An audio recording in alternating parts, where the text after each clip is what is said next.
Good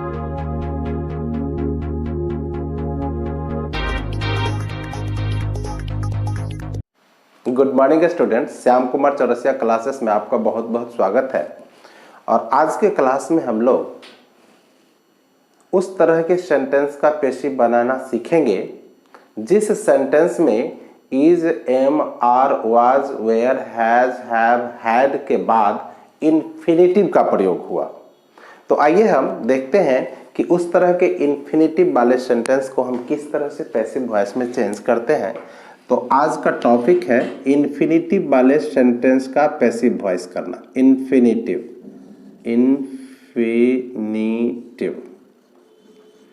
infinitive का मतलब क्या होता है? 2 + V1। इन्फिनेटिव बेयर इन्फिनेटिव होता है, बेयर इन्फिनेटिव भी होता है जिसमें वर्ब से पहले टू का प्रयोग नहीं होता है, वह बेयर इन्फिनेटिव होता है। ठीक है, तो ये भी इन्फिनेटिव है, 2 + V1 का प्रयोग होना इन्फिनेटिव कहलाता है। तो आइए, ये 2 + V1 अगर आता है is, am, are, was, were के बाद, तो किस तरह से पैसिव वॉइस में करें, उसका स्ट्रक्चर क्या होना चाहिए, आपको इसकी पूरी जानकारी इस क्लास में मिलेगी, इस वीडियो में मिलेगी। तो इसीलिए आप इस क्लास में शुरू से एंड तक बने रहेंगे। और यदि आप इस चैनल पर नए हैं तो आप सब्सक्राइब कर लेंगे, बेल आइकन को दबाना नहीं भूलेंगे ताकि आपको नया अपडेट मिलता रहे। ठीक है, तो आइए अब हम देखते हैं कि इन्फिनेटिव वाले सेंटेंस का पैसिव वॉइस किस तरह से करें। ठीक है, तो इन्फिनेटिव जब हो सेंटेंस में तो उस तरह के एक्टिव वॉइस का क्या स्ट्रक्चर होगा। एक्टिव वॉइस में आपको स्ट्रक्चर मिलेगा एक्टिव वॉइस यानी ए भी। एक्टिव वॉइस में जो आपको स्ट्रक्चर मिलेंगे वो सब्जेक्ट के बाद is, am, are, was, were, has, have, had +2 + V1 फिर ऑब्जेक्ट। आपको इस स्ट्रक्चर पर सेंटेंस मिलेंगे। सब्जेक्ट के बाद is, am, are, was, were, has, have, had के बाद 2, उसके बाद V1 फिर ऑब्जेक्ट रहेंगे। तो इस तरह के सेंटेंस का पैसिव वॉइस कैसे करें। आइए, पैसिव वॉइस का जो इसका स्ट्रक्चर होगा वह क्या करना है। पैसिव वॉइस में इसका जो स्ट्रक्चर होगा, ये ऑब्जेक्ट को तो यहाँ लाना है, सब्जेक्ट में चेंज करके लिख देना है। फिर इस सब्जेक्ट के अनुसार इसमें से जो प्रयोग हुआ हो, अगर इज, एम, आर का प्रयोग हुआ हो तो सब्जेक्ट के अनुसार हम इज, एम, आर का प्रयोग कर लेंगे। वाज, वेयर का प्रयोग हुआ हो तो सब्जेक्ट के अनुसार हम वाज, वेयर का प्रयोग कर लेंगे। यदि हैज, हैव, हैड तीनों में से किसी का प्रयोग हुआ हो तो सब्जेक्ट के अनुसार हम उसका प्रयोग कर लेंगे। ठीक है, चलिए उसके बाद is, am, are, was, were, has, have, had. उसके बाद क्या करना है, ये जो इन्फिनेटिव है, इन्फिनेटिव में क्या करना है हमको, ये तो 2 है, 2 तो लगाना ही है, इसके बाद बी का प्रयोग कर देना, बी का प्रयोग कर देना। उसके बाद V3 आ जाएंगे, फिर बाय, फिर सब्जेक्ट को ऑब्जेक्ट में चेंज करके लिख देना, बस हो गया। ठीक है, उम्मीद है आपको यह क्लास पसंद आ रहा होगा और आप अगर सब्सक्राइब कर चुके हैं तो इसे लाइक, शेयर, कमेंट करना नहीं भूलेंगे। ठीक है, आप बताएंगे कि यह क्लास आपके लिए कितना उपयोगी साबित हो रहा है। ठीक है, चलिए आइए हम इसके एग्जाम्पल को देख लें।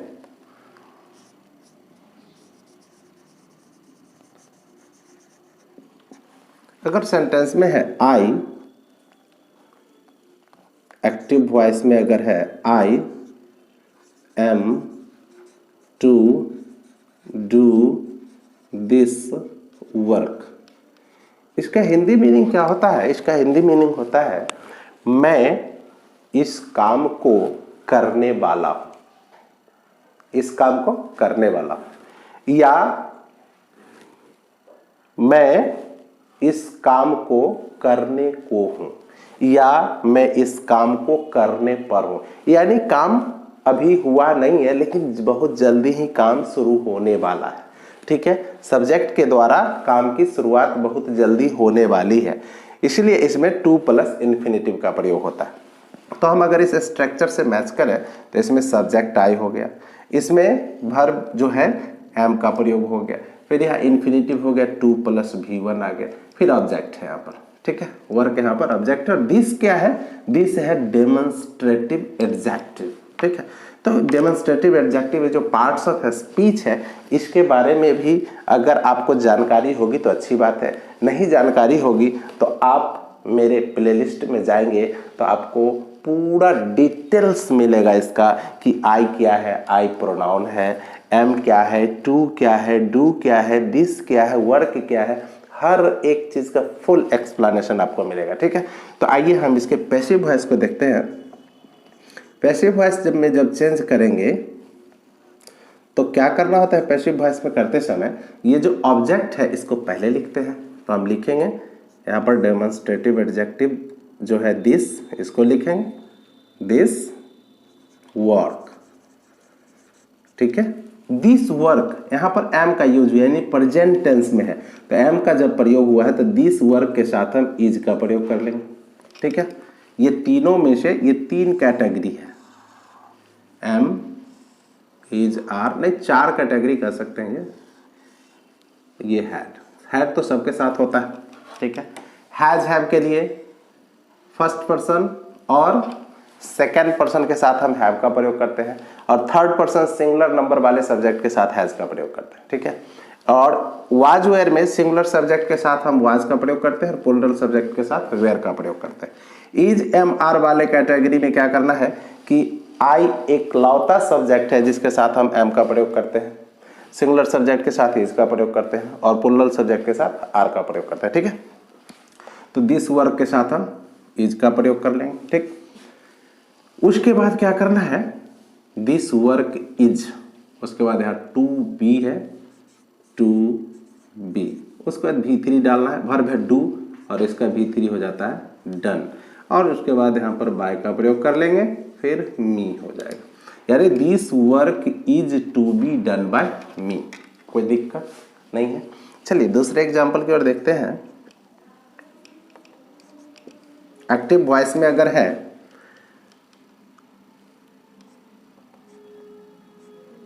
Ram was to help me, Ram मेरी मदद करने वाला था, पता नहीं क्या हुआ, हेल्प नहीं किया, Ram was to help me। तो इसका जब पैसिव करेंगे तो अब आपको आ गया होगा, अब आप सीख गए होंगे इसका पैसिव करना। क्या करेंगे, इसमें सबसे पहले ऑब्जेक्ट मी है तो इसको सब्जेक्ट में चेंज करके आई लिखेंगे। आई सिंगुलर है, यहाँ पर राम भी सिंगुलर था, इसके साथ वाज का प्रयोग हुआ, तो आई भी सिंगुलर है, इसके साथ हम वाज का प्रयोग कर लेंगे, आई वाज।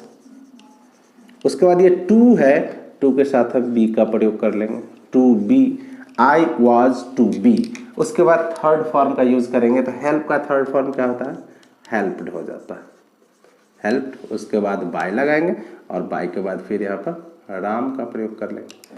ठीक है, कोई दिक्कत नहीं है। एक्टिव वॉइस, ए भी का मतलब एक्टिव वॉइस और पी भी का मतलब पैसिव वॉइस। एक्टिव वॉइस में अगर है he has to do this work. अब देखिए, he has to do this work, he has to do this work का मतलब क्या होता है, इसका हिंदी ट्रांसलेशन क्या होगा, तो इसका हिंदी ट्रांसलेशन होगा कि उसे यह काम करना पड़ता है, या उसे यह काम करना है, या उसे यह काम करना होता है। यानी सब्जेक्ट के साथ कोई मजबूरी है, बाध्यता है, जिसके कारण उसे वह काम करना पड़ता है। ठीक है, तो इस तरह के सेंटेंस का पैसिव वॉइस क्या करेंगे, बस वही करेंगे जो ऊपर में किए। यहां पर सब्जेक्ट ही है, इन्फिनिटिव यहां पर टू डू है और ये ऑब्जेक्ट के रूप में आ गया, तो यहाँ पर ऑब्जेक्ट सब्जेक्ट में आ जाएंगे। यहाँ दिस क्या है, डेमोन्स्ट्रेटिव एडजेक्टिव है। यहाँ पर दिस वर्क और फर्स्ट पर्सन सेकंड पर्सन के साथ हैव का प्रयोग होता है, थर्ड पर्सन सिंगुलर नंबर के साथ हैज, और कोई भी प्लूरल सब्जेक्ट के साथ हैव का ही प्रयोग करते हैं। यहाँ पर ही थर्ड पर्सन के सिंगुलर नंबर में था तो हैज का प्रयोग किए। दिस वर्क भी थर्ड पर्सन के सिंगुलर नंबर में ही है, इसलिए इसके साथ भी हम हैज का ही प्रयोग करेंगे। This work has. उसके बाद टू डू है तो क्या करना है, टू बी डन हो जाएगा। टू के बाद बी का प्रयोग करेंगे, टू बी, और फिर V3 यहां पर डन हो जाएगा। ठीक है, this work has to be done by him. ठीक है, हर तरह के कैटेगरी से हम एग्जाम्पल ले रहे हैं, आपको समझने में कोई दिक्कत नहीं हो रही होगी। ठीक है, उम्मीद है आप इसको पूरी तरह से सीख पाएंगे। ठीक है, इन्फिनिटिव वाले सेंटेंस को अब आप एग्जाम में छोड़कर नहीं आएंगे। चलिए, you had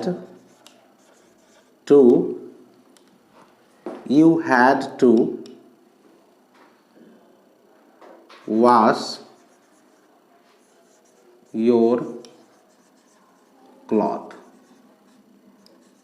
You had to wash your cloth. आपको अपने कपड़े साफ करने पड़े। ठीक है, तो इसका पैसिव वॉइस क्या करेंगे हम? पैसिव वॉइस जब करेंगे, यहाँ पर हम देख रहे हैं कि इन्फिनिटिव का प्रयोग हुआ, 2 + V1 का प्रयोग हुआ, उससे पहले हैड का प्रयोग है। तो हम क्या करें, यहाँ पर योर क्या है, योर पॉसेसिव एडजेक्टिव है। तो ये पूरा ऑब्जेक्ट के रूप में यहाँ पर क्लॉथ ऑब्जेक्ट है, ये पॉसेसिव एडजेक्टिव है। तो हम पहले यहाँ पर लिखेंगे योर क्लॉथ, उसके बाद हैड का प्रयोग करेंगे, हैड, उसके बाद टू, उसके बाद बी, टू बी, इसके बाद V3 वाश्ड।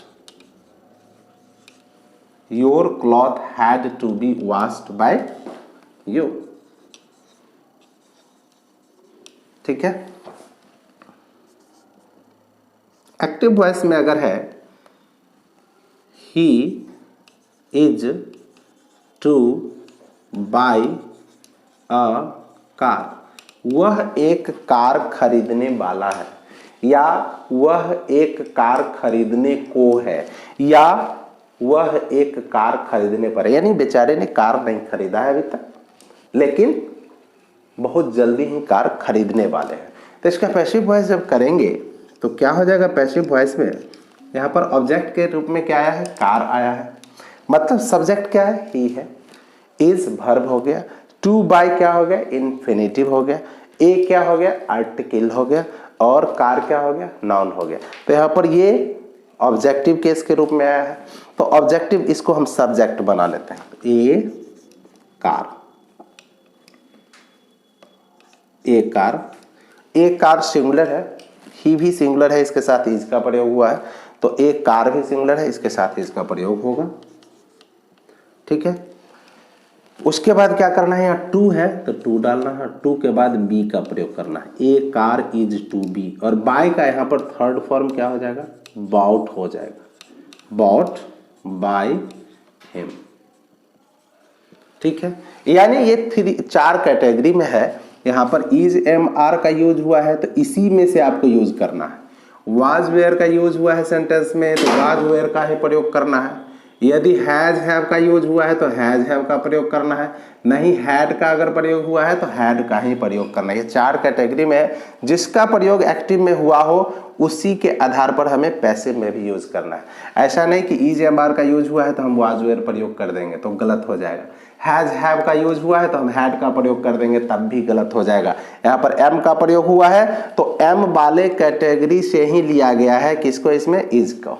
ठीक है, यहाँ पर वाज का प्रयोग हुआ है तो वाज वाले कैटेगरी से ही लिया गया इसमें वाज को, क्योंकि राम सिंगुलर है इसके साथ वाज, तो आई सिंगुलर है तो इसके साथ भी वाज ही होगा। अगर यहाँ पर यू आ जाता तो यहाँ वेयर हो जाता। ठीक है, यहाँ पर ही आ जाता तो इज ही है। ठीक है, लेकिन अगर यहाँ पर वी आ जाता तो फिर यहाँ आर हो जाता। ठीक है, तो इस तरह से हैज का यूज यहाँ पर हुआ है, तो यहाँ भी हैज हुआ है। यहाँ पर हम हैड का प्रयोग नहीं कर सकते, यहाँ पर वाज का प्रयोग नहीं कर सकते, नहीं तो गलत हो जाएगा। ठीक है, तो इस तरह से इन्फिनेटिव वाले सेंटेंस को समझने में कोई दिक्कत नहीं हुई होगी। आइए कुछ और इसके एग्जाम्पल को देखते हैं। नेगेटिव सेंटेंस में अगर हो तो उसको क्या करना है, कुछ नहीं करना है। यहाँ पर is, am are, was, were, has, have के बाद हमको नॉट का प्रयोग कर लेना है। ठीक है, तो इसके कुछ और एग्जाम्पल को देखते हैं। ओके, चलिए आइए अब इसके निगेटिव सेंटेंस को देखें कि अगर सेंटेंस निगेटिव हो तो क्या करना चाहिए। निगेटिव सेंटेंस, निगेटिव सेंटेंस है तो ज्यादा तो टेंशन लेने की जरूरत नहीं है। एक्टिव वॉइस में आपको सब्जेक्ट के बाद is, am, are, was, were, have, has, had plus not मिल जाएगा। उसके बाद टू प्लस V1 फिर ऑब्जेक्ट रहेंगे। तो इसका पैसिव वॉइस करते समय क्या करना है, इस ऑब्जेक्ट को क्या करना है, सब्जेक्ट में चेंज कर देना। फिर सब्जेक्ट के अनुसार ये 4 पार्ट में कैटेगराइज्ड। ठीक है, जिसका प्रयोग हुआ हो, is, am, are, was, were, जिसका भी प्रयोग हुआ, अगर इज, एम, आर तीनों में से किसी एक का प्रयोग हुआ है तो इस सब्जेक्ट के अनुसार इसमें डालेंगे। ठीक है, वाज, वेयर का अगर हुआ है तो सब्जेक्ट के अनुसार वाज या वेयर का प्रयोग कर लेंगे। हैज, हैव में से किसी का हुआ है तो सब्जेक्ट के अनुसार हैव या हैज डाल लेंगे। ठीक है, हैड तो सभी प्रकार के सब्जेक्ट के साथ हैड का प्रयोग होता है, कोई टेंशन ही नहीं है हैड वाले। यहाँ पर हम नॉट और फिर वही करेंगे, टू के बाद बी का प्रयोग कर लेंगे, फिर V3, फिर बाय, फिर सब्जेक्ट को ऑब्जेक्ट में चेंज करके डाल देंगे। ठीक है, चलिए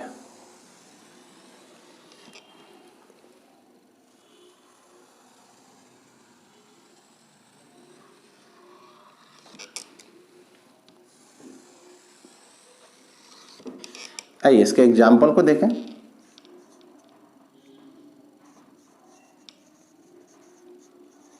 एग्जाम्पल में ए भी में अगर है आपका he was not to do it, तब पैसिव वॉइस बनाते समय क्या करना है, ज्यादा कुछ तो करना नहीं है। ये जो इट जो है, अब इसमें सब्जेक्ट ही हो गया। ठीक है, वर्ब वाज हो गया।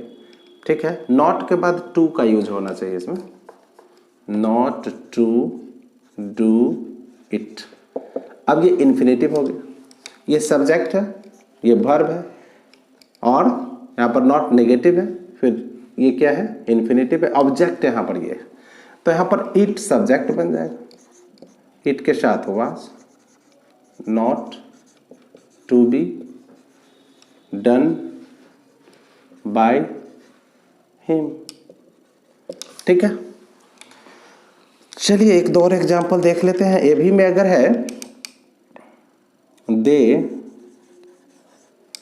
Are not to, they are not to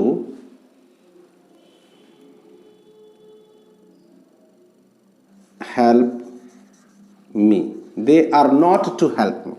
तो पैसिव वॉइस बनाते समय क्या करेंगे हम, यहाँ पर सब्जेक्ट क्या बनेगा, मी ऑब्जेक्टिव केस में, तो सब्जेक्टिव केस में आई बन जाएगा।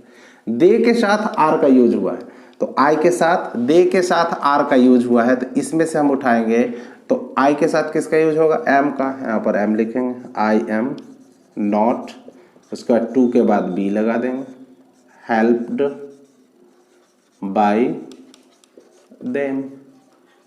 ठीक है, अगर इसमें इंट्रोगेटिव सेंटेंस आ जाते हैं, इंट्रोगेटिव सेंटेंस, तो इंट्रोगेटिव सेंटेंस में क्या करना है आपको,